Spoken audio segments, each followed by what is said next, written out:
explore the different options that we have to classify particles into discrete classes. So for this example, I have taken this data set, Empire 10786, that is here. So it is a substance P neurokinin receptor G protein complexes. So there are three different samples prepared separately. So the particles, there are three image sets.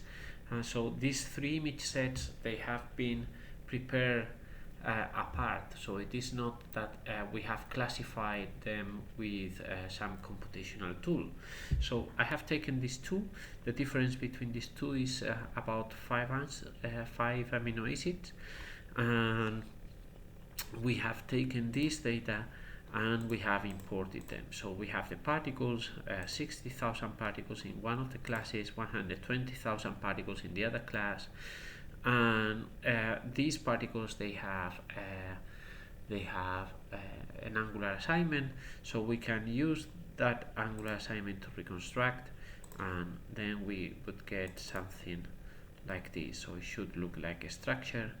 So this is the structure. We see the it is embedded in a membrane, so we see the membrane there, and we see the different parts of this, and you can also make some other slices. So here you see the transmembrane helices, and here is the membrane, and this is the outer part of the protein. Okay, so just a technical note, these particles are slightly smaller. This is 288, these are 320, so we crop these particles to have the same size, and then we reconstruct, we get a similar structure, and we can compute, because these two structures, they don't need to be exactly in the same orientation. So you take a structure 1, a structure 2, the particles associated to structure 2, and then you will align a structure 2 to the 1, and then you will apply the same transformation to the particles. And so now all particles and the structures will be in the same geometrical framework. So now we can compute the difference between the volume 1 and the aligned volume 2. So the difference looks like this. So it has some negative values and some positive values. So and the difference is much bigger than just 5 amino acids. So maybe these 5 amino acids, they are inducing some kind of conformational change. That is what we see. I have prepared here a chimera session with that. So we see the two structures. So this is, let me check. Okay, so this is a structure 1. We can change the threshold if we want. So these are the transmembrane region, the helices. You see, if we lower the threshold, we see the part of the membrane in which it is embedded. Okay, so we have it here. Let's put it like this. So we have a structure 1, we have a structure 2 that is also very similar, and then we have the difference between the two, that most of the differences are located here in the transmembrane region, and then there are a few differences outside. Okay, so these are our structures, very similar to each other, and we will try to separate the particles that give rise to these structures. So we join these sets, and so we will have the first one is this one. So we will have the first 120,000 particles will be coming from structure 2. The last 60,000 are coming from structure 1. So now because we have the alignment, we can try to classify without alignment, and for that we use RELION. So you have to consider a previous alignment, and then you can classify into two classes, and you don't look for the image alignment. And just a technical note, this combination 3D classification without alignment cannot be run on GPU, so you have to say GPU no and then run with MPIs only. Okay, so we classify, and you would expect that the two classes are nicely separated, so they were 120 and 60,000, but we see that we have half and half. And also, if we look at the histogram of the IDs,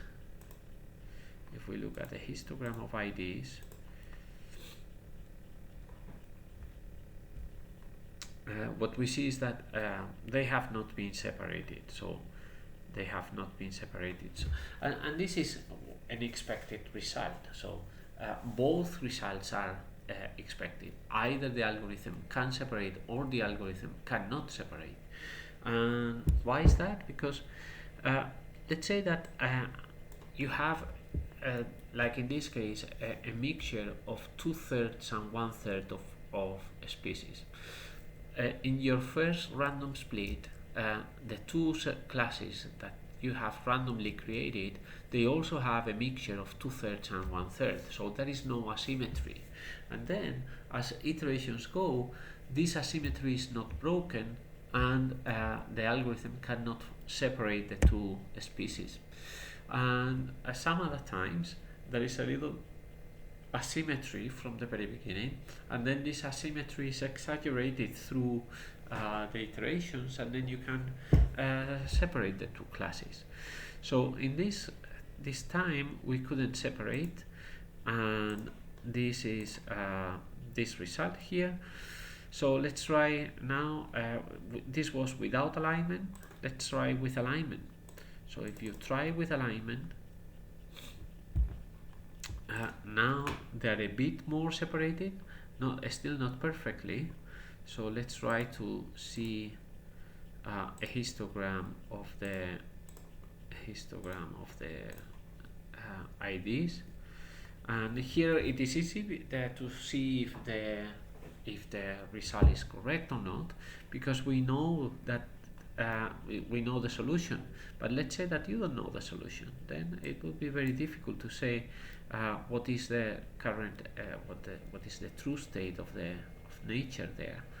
So here we have separated a little bit more, so one of the classes is enriched in one of the structures, but you see that it is contaminated with many projections from the second class.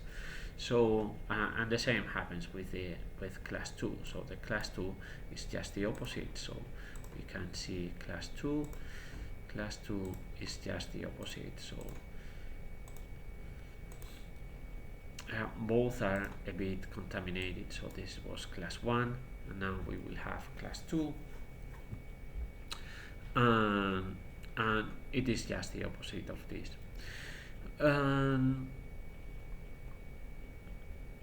Okay, I don't know why it is not coming. Let's not wait for this.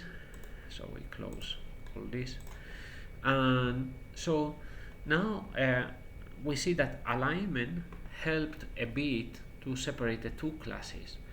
So what about CrySpark? So this was Reliant, both cases. And what about CrySpark? So CrySpark, here we are giving the solution of the two classes. So we are giving class 1, class 2 as a starting point. So it is an advantage with respect to Reliant here. And let's see the result. So the result now in terms of size, it seems to be more correct, but the structures, we can check what is the appearance of the classes. So here the class, we see that it is pretty artifactual, so maybe the class size is correct, but the reconstruction is not. So let's see the separation. So have we achieved a perfect separation between the two? So let's see. So here we have a histogram of this, So we would expect that it is enriched. This is the small class, so it is enriched in the lower class. So I don't know if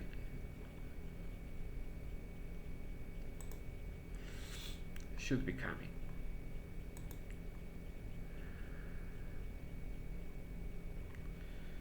Yeah, sometimes I have some problems.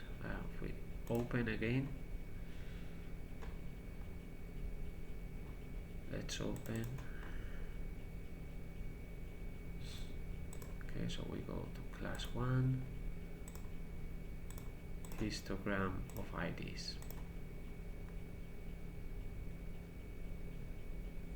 Okay, here we go. Okay, so this is enriched in one of the classes. We have given the true solution, so we have given the two structures that really define those two classes, and still you see that class 2 is very much contaminated with many particles from class 1. So this is part of this attraction problem that we have discussed other times. So somehow these classes, they are very much intermixed. It is true that two structures are very similar, so it is very difficult to separate. And this was, let's open it again. So this was the classification with CryoSpark. We can remove the structure. So it is 130,000, 50,000. If you repeat the process, now you get a different story. So these proportions that we normally see in papers, you see that they are really unstable. So here it is like almost 2/3, 1/3, but here it is more like a half-half, so or 60%, 40%.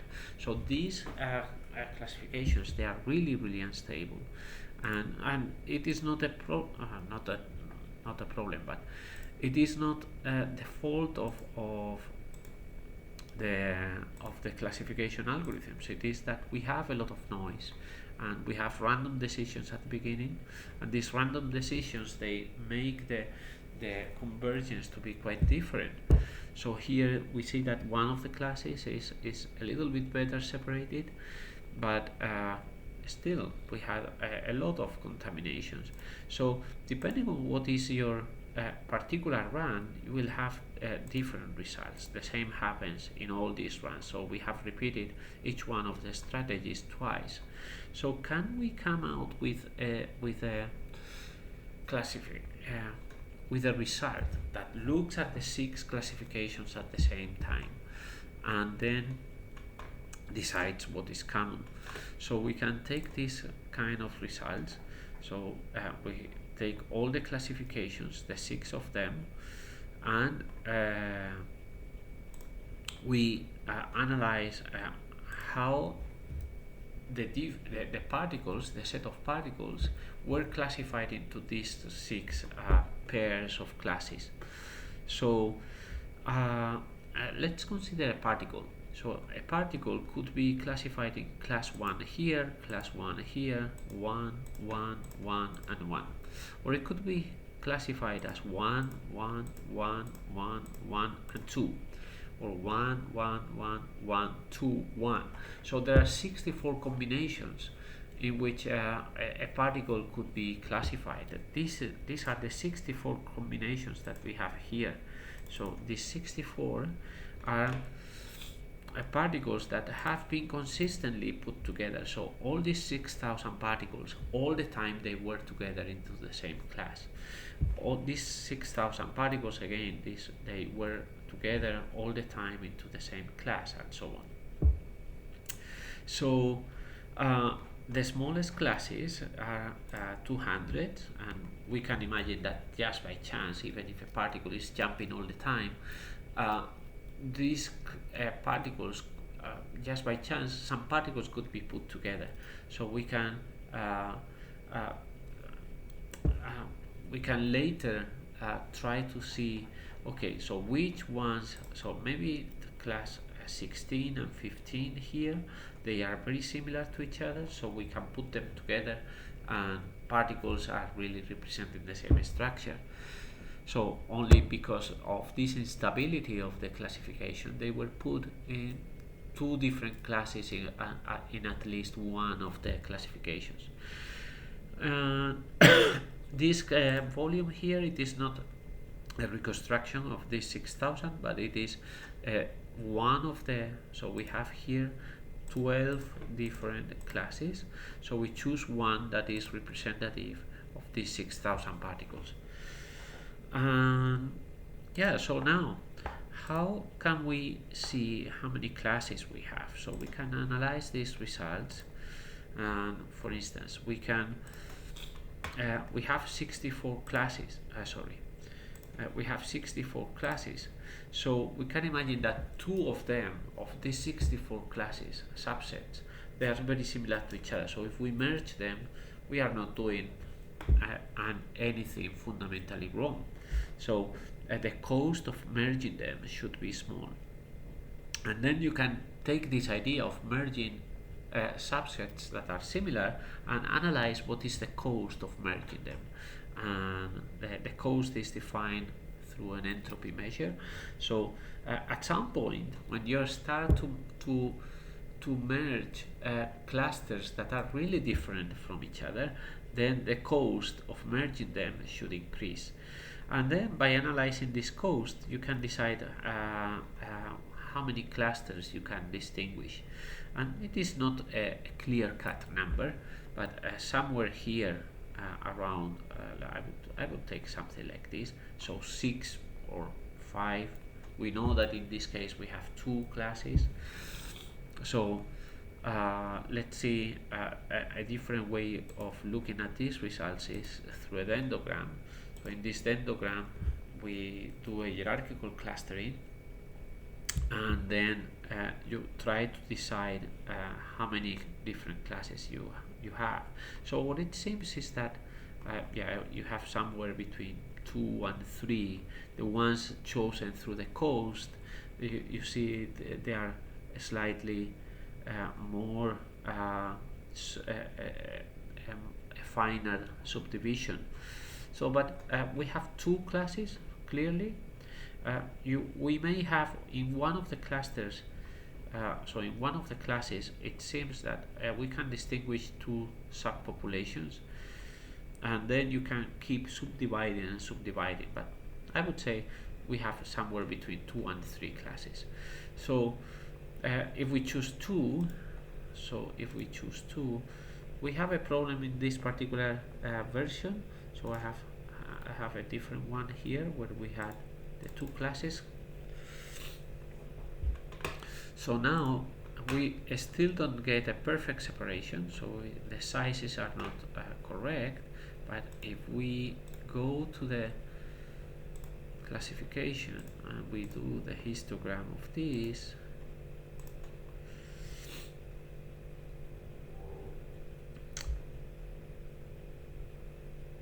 we see that this is the best separation that we have obtained in any one of those classifications that we had before.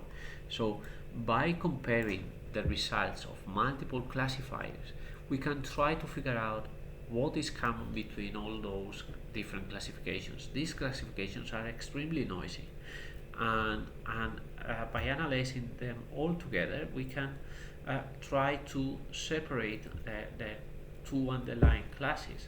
And still it is not perfect, but it is much better than any one of them separated.